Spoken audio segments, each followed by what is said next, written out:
이렇게 이야기하고 있습니다.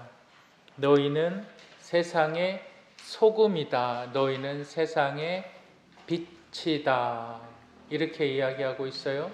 그렇기 때문에 너희가 세상에서 너희가 착한 일, 착한 일이라는 것을 정확하게 번역하면 하나님의 일이 됩니다.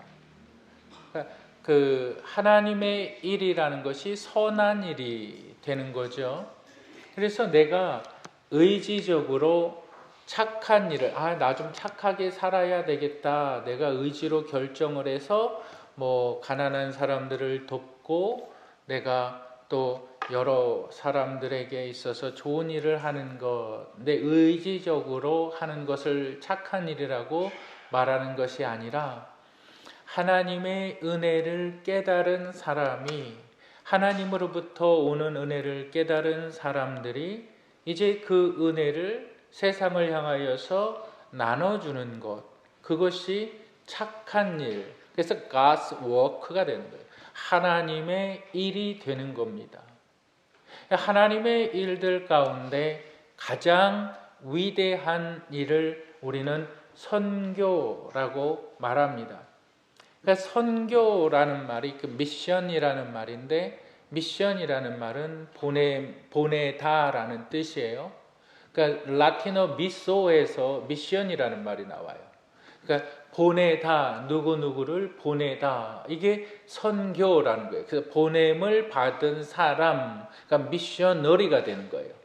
보냄 받은 사람을 미셔너리, 그러니까 우리는 소위 선교사라고도 이야기하게 됩니다. 선교에 있어서 하나님의 사역이 어떻게 나타나느냐?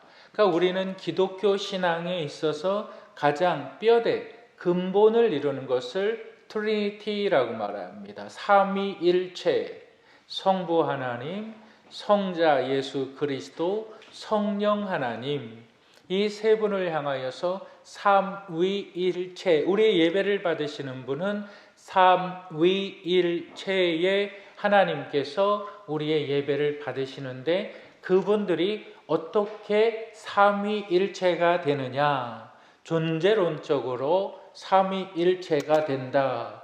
사역상 하나님의 일하심에 있어서 삼위일체의 신앙이 어떻게 나타나느냐? 하나님께서는, 성부 하나님께서는 죄인들을 구원할 계획을 세우시고 성자 예수 그리스도를 보내셨다. 그리고 성자 예수 그리스도는 아버지 하나님, 아버지 성부 하나님의 명령을 따라서 이 땅에 오셨다. 인카네이션, 성부 하나님의 명을 따라서 성자 예수님께서 인간의 몸을 입고 오셨다. 그걸 인카네이션이라고 말을 해요. 그리고 예수 그리스도의 십자가의 죽으심, 하나님의 죄인들을 향한 구원의 계획, 십자가의 죽으심과 부활을 통해서 이루어지는 것이 뭡니까? 교회. 예수 그리스도의 십자가와 예수 그리스도의 부활을 통해서 만들어진 그 거룩한 공동체, 그것을 교회라고 말하는데, 이 교회가 교회되게 하는 역사, 그것을 성령 하나님, 다시 얘기하면 십자가의 사건을 듣고 십자가의 사건을 믿고 부활에 동참케 하시는, 믿게 하시는 역사, 이것을 성령의 사역이라고 말을 합니다.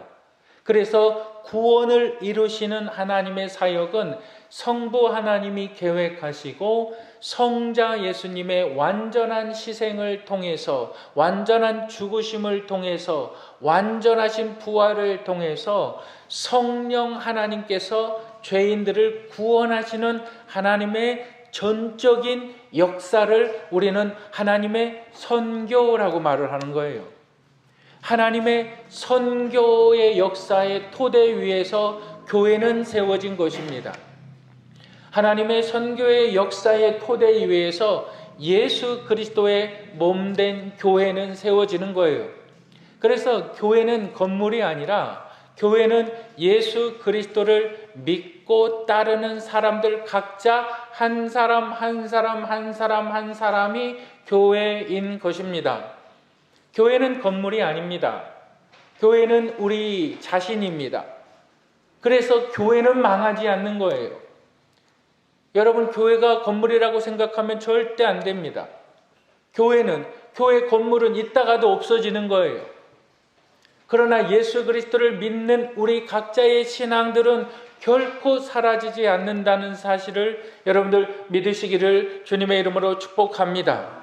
이것이 바로 하나님의 선교의 토대. 그래서 승천하신 주님께서는, 이제 부활하신 주님께서는 이제 이 사명을 제자들에게 말씀하시는데, 그것을 갖다가 위대한 명령, 위대한 사명이라고 말하는데 Great Commission이라고도 말을 합니다.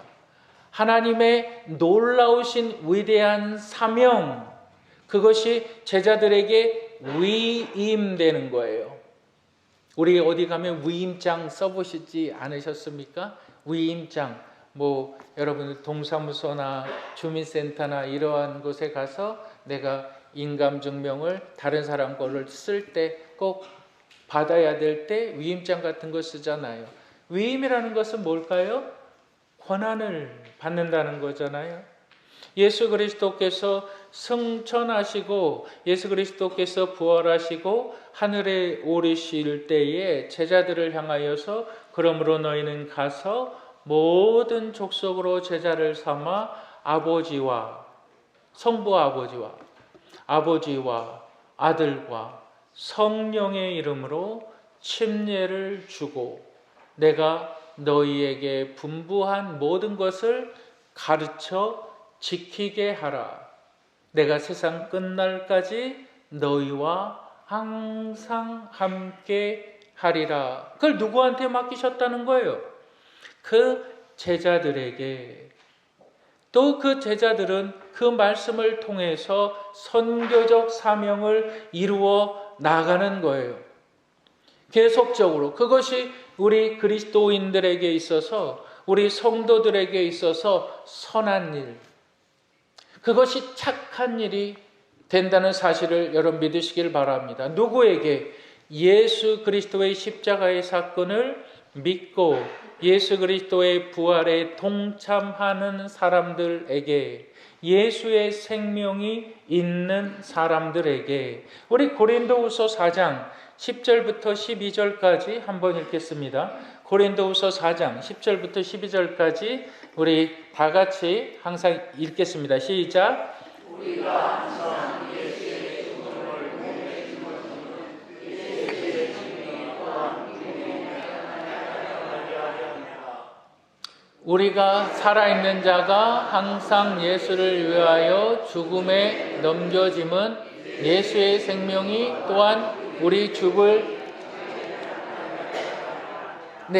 바울은 이렇게 이야기하고 있습니다.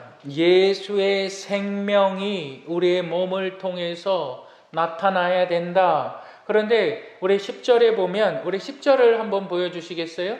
10절, 우리가 항상 예수의 죽음을 몸에 짊어짐은, 이 말에서 죽음이라는 단어를 우리가 생각해 봐야만 됩니다. 죽음이라는 단어의 본문에서는 네크로스라는 말인데, 이거는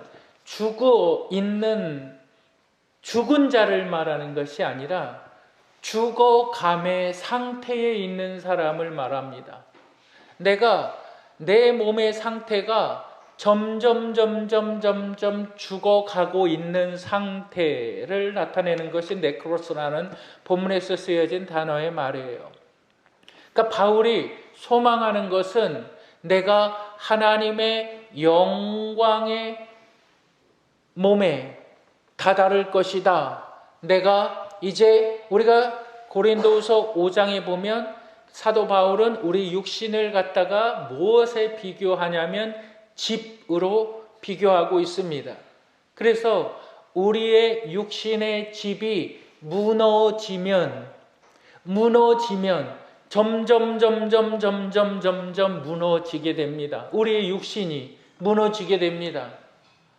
우리가 아무리 좋은 약을 먹고 우리가 아무리 열심히 운동을 하고 우리의 삶을 좀 우리가 영위해 가려고 노력을 해도 우리는 죽을 수밖에 없습니다.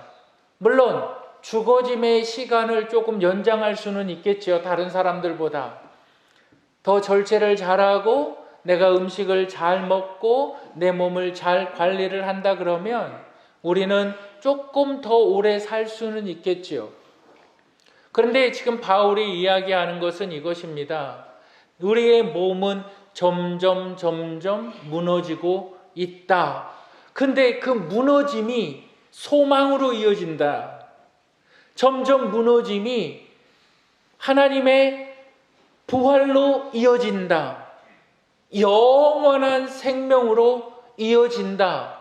내가 아파하는 것이 내 영원한 구원의 소망, 구원의 완성으로 이어지게 된다 라는 말이 됩니다.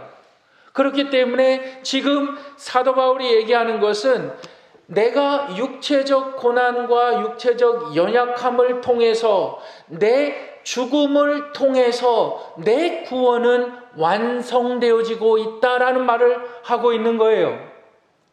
내 구원의 완성, 첫 번째 우리 하나님께서 우리를 칭의, 의롭다고 하나님 우리를 부르신 거예요. 누가 내 의지적인 삶이나 내 노력이 아니라 전적인 하나님의 주권적으로 하나님께서 너는 의롭다. 예수 그리스도의 십자가의 사건을 믿으니 너는 의롭다. 근데 그 믿음도 하나님께서 주신 것이다. 그러면 너는 이제 새 생명을 얻었으니까 너는 이제 sanctification, 너는 성화되어져 나아가야 된다. 너의 삶이 달라져야 된다. 너의 삶이 의로워야 되고 너의 삶이 다른 사람들을 위해서 희생하는 삶이 되어야 되고 너의 삶이 진정으로 너의 삶을 통해서 다른 사람을 복되게 해야 되어져야만 한다. 성화, sanctification. 그 다음이 뭡니까? 하나님 앞에 서는 것, 영화, glorification. 하나님 앞에 서는 것. 이것이 언제 이루어지느냐? 구원의 완성. 우리의 육신의 장막이 무너졌을 때에 내가 다리가 아프고 내가 귀가 잘 안 들리고 내가 보이는 것도 잘 안 보이고 점점 내 몸은 연약해져 가고 있고 내 몸은 힘을 잃어져 가고 있을 때 사도 바울이 이야기하는 것은 그것이 구원의 완성으로 나아가는 과정임을 알아라. 여러분 이것이 얼마나 큰 믿음의 힘인 줄 아십니까? 여러분 이것이 얼마나 우리의 삶을 변화시켜 나아가는 줄 아십니까? 삶의 질을 바꿔나가는 줄 아십니까? 이것을 의 믿음을 모르면 구원의 완성을 모르면 하나님 나는 왜 이렇게 아픕니까? 하나님 나는 왜 이렇게 내 몸은 힘이 듭니까? 아니 하나님 나는 왜 이렇게 병든 곳이 많습니까? 하나님을 향하여 저주할 때가 얼마나 많이 있는 줄 몰라요. 그런데 사도 바울이 직접 이야기하는 것은 너희의 육신의 장막이 무너질 때마다 너희의 연약함이 무너질 때마다 이것은 죽음을 이기고 새로운 삶으로 나아가는 하나님의 영광이다. 하나님의 구원의 완성이다. 이것을 이야기하고 있는 거예요. 그렇기 때문에 우리는 연약할 때마다 우리는 아파할 때마다 고린도서 5장에 보면 그렇게 이야기하고 있습니다. 뭐라고 말하냐면 우리의 인생을 살아가는 동안 우리의 인생 가운데 탄식하며 근심하며 우리가 눈물 흘릴 때마다 무엇이 빛을 발하느냐? 내 구원의 완성이 빛을 발하. 그때 하나님의 은혜가 빛을 발하는 거예요. 다른 사람들은 그것을 갖다가 허무한 삶이라고 말하죠. 먼지와 같은 삶이라고 말하죠. 근데 하나님의 자녀들은 그것이 영원을 향해서 나아가는 하나님의 영화로운 과정, 땅에 몸을 입고 있는 동안에 탄식합니다. 그런데 그 탄식이 무엇을 가져오느냐? 하늘의 몸을 덧입기를 소망한다는 거예요. 이것이 구원의 완성. 여러분, 사도 바울이 이것을 깨달았습니다. 이것을 갖다가 위대한 하나님의 비밀이라고 말을 합니다. 근데 사도 바울이 깨달은 이 위대한 하나님의 비밀의 그 근본이 어디서 나오느냐? 삼위일체 하나님의 선교에서 나오는 겁니다. 여러분, 선교는 하나님의 가장 축복된 일이고 위대한 일입니다. 우리 영생침례교회 성도님들, 거의 모든 성도님들이 선교에 동참하고 있습니다. 참 잘하시는 일입니다. 선한 일입니다. 그런데 선교에는 두 가지의 선교가 있습니다. 하나는 내가 직접 선교사가 되어서 선교지로 가서 복음을 전하는 직접적인 선교가 있습니다. 젊은 사람들이, 또 신체적으로 건강한 사람들이, 그래서 선교사 지원하는 사람들을 그것을 볼 때 제일 첫 번째 보는 것은 뭘 보냐면 건강 상태를 봐요. 왜 그렇습니까? 건강해야 선교할 수가 있거든요. 건강해야. 당신은 무슨 질병이 없습니까? 당신은 어디가 아프지 않습니까? 직접적으로 가는 선교사가 있고, 또 하나의 선교는 돕는 선교가 있습니다. 우리 성도님들께서 지난 주일에 가서 목요일 날 온 것은 돕는 선교였습니다. 1907년 이후로 평양 대부흥이 일어나기 시작하죠. 그리고 나서 이제 모든 교회와 학교들이 세워지죠. 그런데 교회와 학교들이 세워질 때에 교회들에서 예수 그리스도의 복음만 전하지 않았어요. 복음과 함께 무엇을 전했냐면 예수 그리스도의 복음과 함께 먹을 것을 주었어요. 예수 그리스도의 복음과 함께 삶의 질을 향상시켜 주었어요. 그래서 교회 가면 복 받는다, 교회 가면 복 받는다라는 말이 그래서 그런 말들이 자주 생겼어요. 교회가 문화를 이끌어 갔어요. 교회에서 문학의 밤이나 뭐 이런 거를 할 때는 세상에 그런 문화가 없었어요. 교회가 세상의 문화를 인도해 갔어요. 근데 지금은 어떤가요? 지금은 물론 그렇지 않지요. 참 많은 부분에 있어서 안타까운 것이 있지만, 여러분, 선교는 내가 몸으로 직접적으로 가서 선교하는 것도 있지만 내가 돕는 선교가 있어요. 그것을 갖다가 feeding ministry라고 말을 합니다. 우리 성도님들과 함께 베트남 다낭의 선교지를 갔어요. 이미 그 선교지에서 우리 선교사님께서 많은 것들을 준비해 주셨어요. 우리 짧지 않은 영상인데 한 7분 정도가 됩니다. 우리 영상을 좀 보도록 하겠습니다. 소리.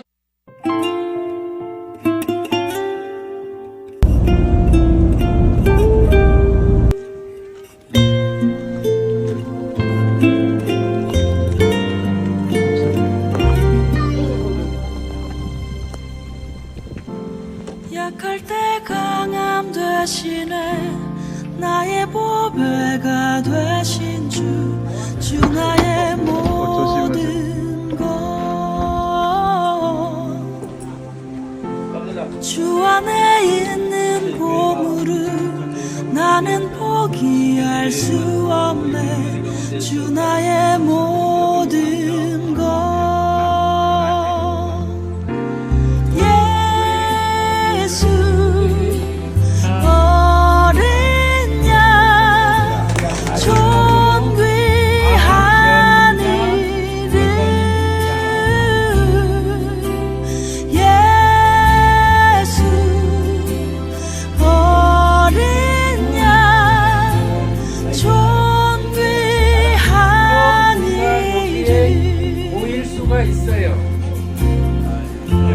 십자가 죄사하셨네. 주님의 이름 찬양해. 주 나의 모든 것.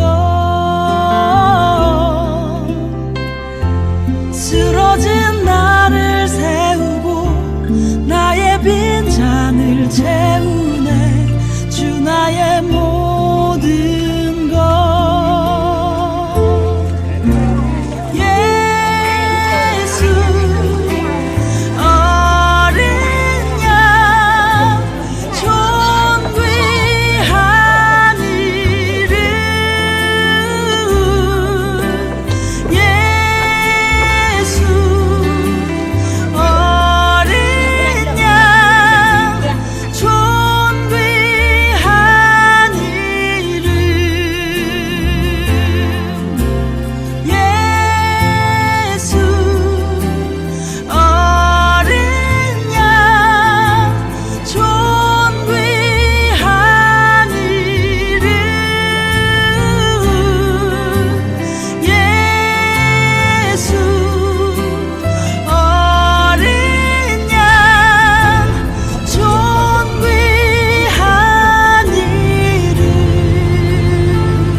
약할 때 강함 되시네. 나의 보배가 되신 주 나의 모든 것. 주 안에 있는 보물을 나는 포기할 수 없네. 주 나의 모든 것.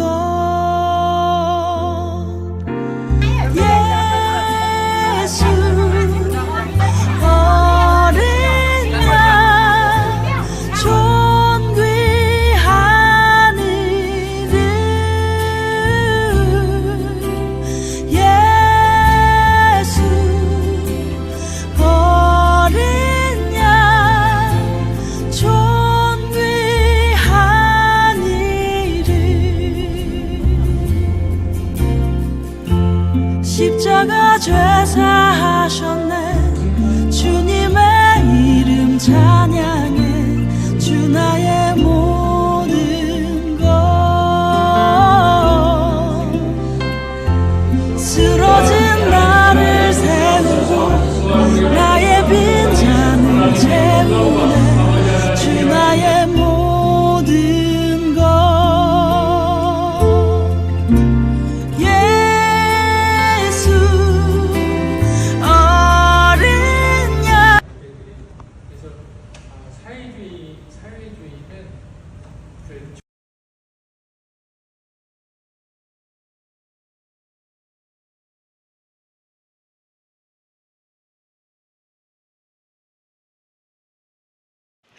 네, 감사합니다. 음악이 좀 안 맞았는데 어떤 사람들이 그 캐산 지역에 있는 사람들이 그렇게 생각을 할 거예요. 저 사람들은 먼데 와서 우리에게 이렇게 음식을 주고 저희가 가서 한 달 생활비를 드렸습니다. 한 달 생활비를 드렸습니다. 그리고 저 사람들은 뭔데 우리를 이렇게 와서 돕는가? 우리나라가 그렇게 선교를 시작했고 그렇게 받았어요. 우리나라의 지금 저출산율이나 모든 사회 각층에 있어서 심각한 문제가 나타나고 있어요. 지금은 이제 돌아가신 그 이호령 장관께서 그런 이야기를 하셨죠. 뭐라고 이야기를 하셨냐면 앞으로 한국은 3세대, 그러니까 300년 정도가 되겠죠. 3세대만 지나면 한국인이라고, 순수 한국인이라고 말할 수 있는 사람들이 하나도 없을 것이다. 왜? 한국 사람들은 아이를 잘 낳지 않잖아요. 그래서 이제는 이민자들이 계속 들어올 것이다. 그들이 그 부족함을 채워 나갈 수밖에 없다. 근데 그것은 잘못된 것도 아니고 사회적 구조 시스템이 잘못된 것도 아니라 시대가 그렇게 변화되어져 가고 있다라는 거예요. 여러분, 우리 교회를 한번 생각해 보시길 바랍니다.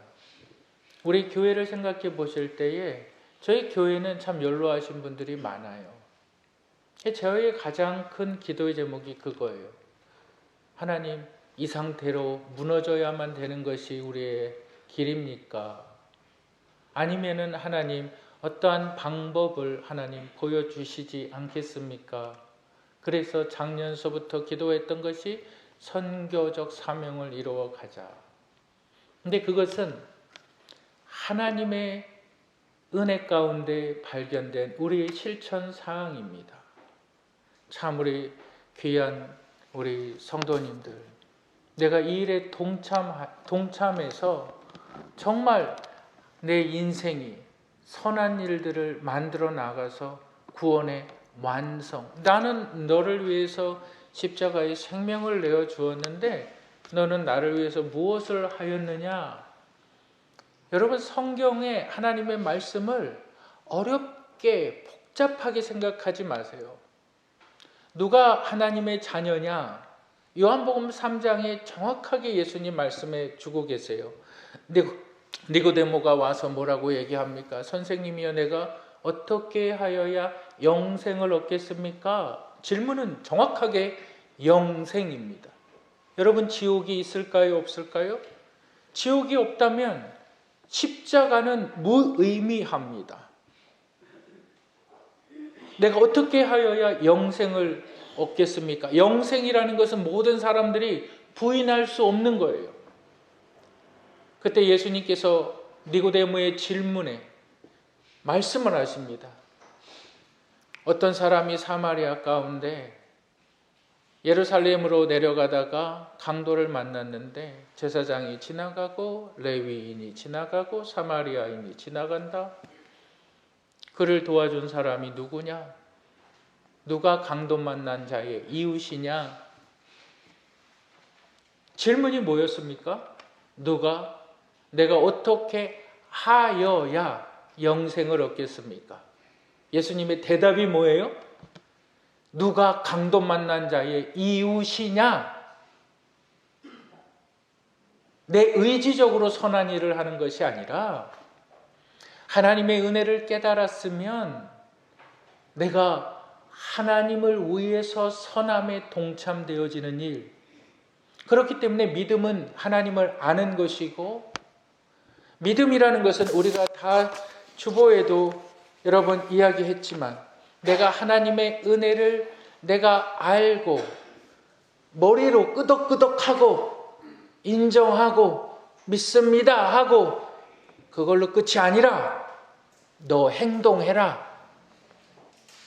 너 행동해라. 야고보서의 주제가 뭡니까? 행함이 없는 믿음은 죽은 믿음이다.